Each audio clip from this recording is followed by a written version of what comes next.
Hi there, welcome to my Buckyballs motor tutorial. On the table here is everything you need to complete the task in making a Buckyballs motor. I'll take you through step by step on how to create quite a difficult little motor to make. The trickiest part is the coil, and I'll take you through that later, but first of all I'll take you through how to make the main pillars of the Buckyball engine, which are these here. Now I'll take this apart and show you how to put it together.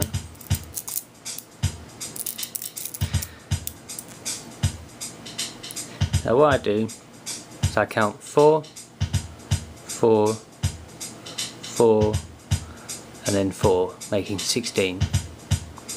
And you put that in a loop, and then you bring this round the other way so that it lays on top of one another, and you go round and you do that 6 times, always making sure they're laying on top of one another.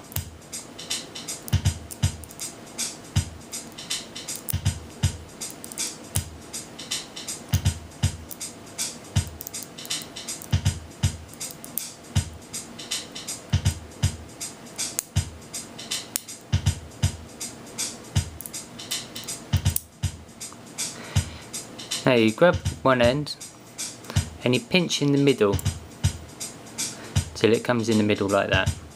You go to the other side, you do the same again, and you push through till it's together all the way through the middle. And you grab that end and you squeeze like that, and you do the same all the way to the end, and hey presto, you have yourself a conveniently square pillar. And you do that twice so you can get it on both sides of the battery. These Buckyballs, they make for perfect contact and for passing electricity through the coating of the magnetic spheres. Now that was the easy part. Now you've probably all seen one of these before. It's one of those levitating pens. Now I've got pretty bored of it. It's served its purpose. It's quite interesting to look at. You see it's floating there. But inside of this pen is what I'm after. I'll just grab that. Take this writing end off, and inside of there you'll find a lovely little powerful magnet. And that is what I've been using recently with my latest designs of my Buckyball motors, because it offers a lot more force, magnetic force, than the actual Buckyballs themselves. Now this pens cost a few quid. I'm sure you can pick them up on eBay quite cheap, or on Amazon, and you can put it back together again afterwards and it's fine. And you place that in the middle.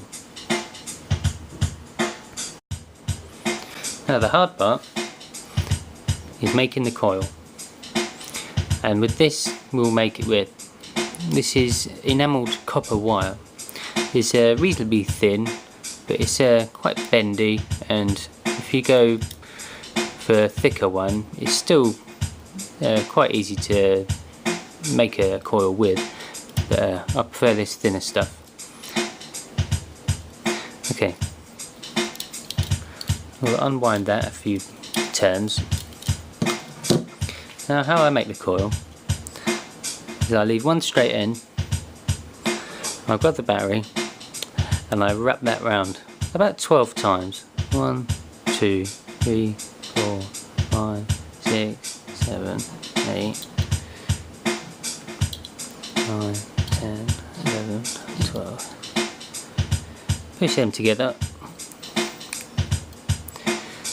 Slide the battery out. Now you have a coil. This is the beginning stage of the coil. We're going to tie it up to make sure it all stays nice and tight.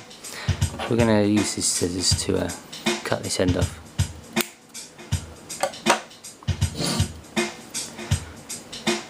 Now, the important thing with the coil is to get it all squeezed up like that. So just generally squeeze it together with your fingers, and with one of the ends bring it through like that, and then pull it quite hard. You'll see there what I've done. So I've just wrapped it round, pulled it out quite hard, and I do it again just to make sure it holds in place. Really pull on it and try to keep the wire pretty straight if you can.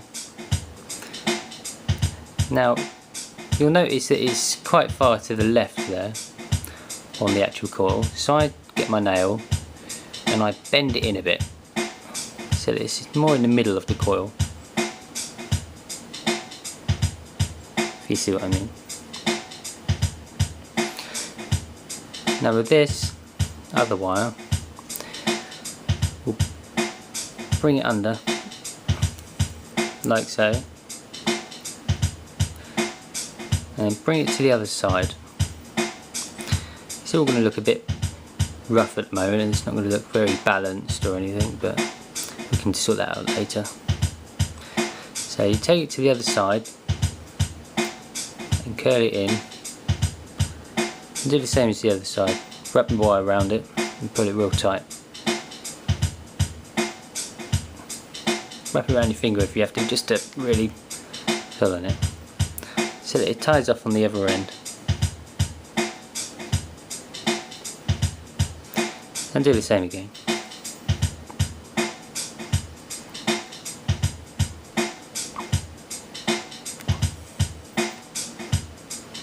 And don't forget, you don't really want it on the left hand side there, you want it more in the middle of the coil. You get your nail and bend it in, that will help with the balance. And try and straighten out the wires. As you can see, that's pretty wonky, you want to be more like that. And check round the other way, that seems straight enough. Once you put the coil onto the actual buckyballs, you'll soon realise if it's wobbling around, and you'll be able to adjust it accordingly. Now that's pretty much it. Now we go to scraping the coating off of the wire. Now this is pretty important that you scrape the coating off, because otherwise you'll not make any contact with the buckyballs and no current will pass through it. So we really do need to get this coating off from the ends offwards. But let's cut it to size first. Now with this I made earlier, simply place it on top, get a good idea of where you need to cut it, but you definitely don't want to cut them too short, because otherwise it will not make enough contact with the buckyballs.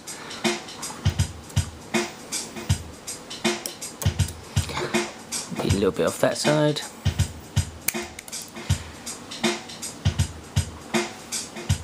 And about that much off that side.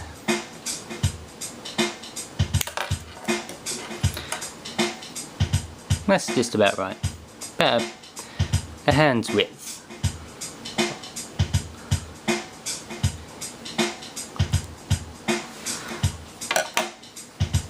Now I'll bring my camera down close to the motor.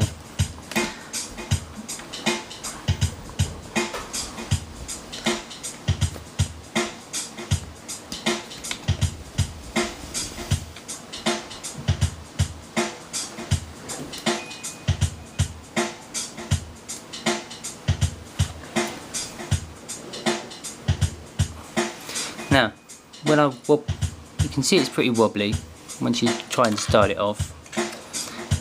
And you really want to get that wobble down to a minimum, a real minimum.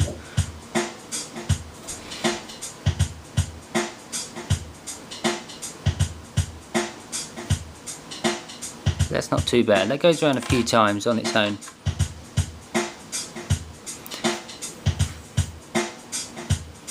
So I don't think that'll be too bad.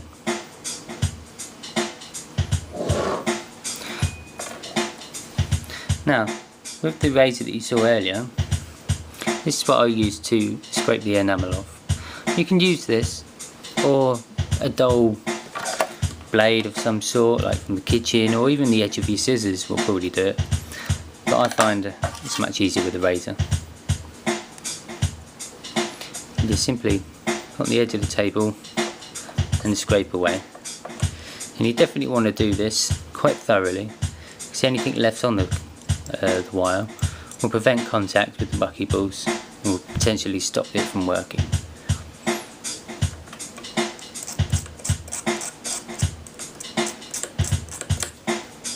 Bit much like that.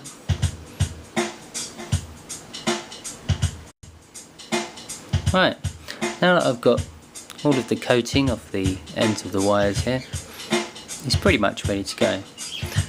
I'm sure you would have probably found out by now that it takes a lot of adjusting and wiggling about and making sure everything's nice and straight and balanced. I can even see there's still a little bit of a wobble, but sometimes I think it wobbling around helps with the contact.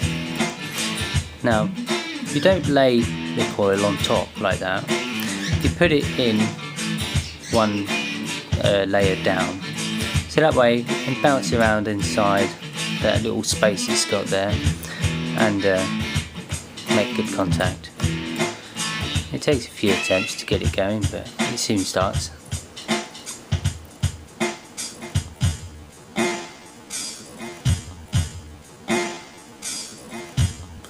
There you have it.